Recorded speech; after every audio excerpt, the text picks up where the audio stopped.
Okay, thought I'd put together a little build video.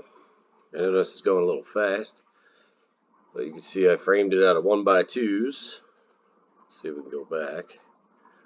1x2s, and if you notice the white caulk, that's actually that 3M marine adhesive. So I got all this plywood pretty much for free. I bought a few sheets. And all these battens, these were left over. They were going to go to the dumpster, so I collected them. And I was doing roof repairs for a roofing company. That's how I had access to this material. So any big scraps, you can see this one's been laying out with a big stain on the plywood. And I had the leftover sealant from a big job.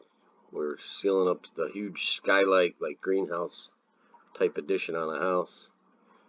And when we were done, the gentleman said, yeah, you could have them. He didn't want his excess, so I took them home and started building this thing.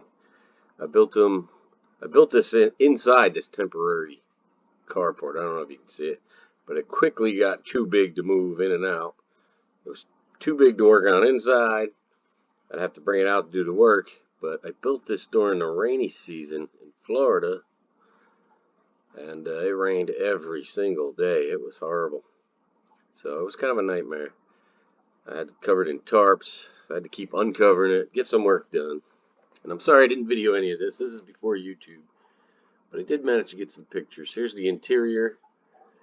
You see, I first started with a full twin-size mattress. I realized it was too big. I couldn't do anything else. So I ended up cutting that mattress in half. I took all this material off, cut the mattress in half, and re-stapled on with this special hog ring stapler from DeWalt. Okay. I stapled it all back together. Here's the difference between here's me playing with the digital thermometer. no insulation. Showing the difference between uninsulated and insulated. Makes a difference. Big difference. I used that white foam that's fairly cheap, and I caulked all the seams. I wanted to make it completely airtight. 7. I know how bad mold is here in Florida. You can't have any trapped air spaces. So everything's got to be in contact. And it's going to condensate. It's going to condensate either in between or on the outside. You want it to condensate on the outside, so you can control it. There's the truck after the accident. Notice the front end's all crinkled.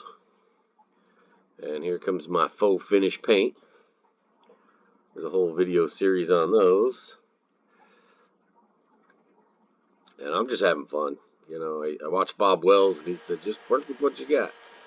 Yeah, I hated the gray camouflage. So I went with some Tractor Supply. This is tractor paint. It's good stuff. It's oil-based, exterior grade. Super tough. And you'll see, I got to do a faux finish. I just can't leave anything alone. But yeah, I hated that gray camouflage. I thought it would be cool. I hated it. I'm not even crazy about this paint job, but it's different. There it is, the Tractor Supply paint. There's my faux finish. So, I want it to look old, beat up. That's just my style. Here's some interior, my hot sauce collection.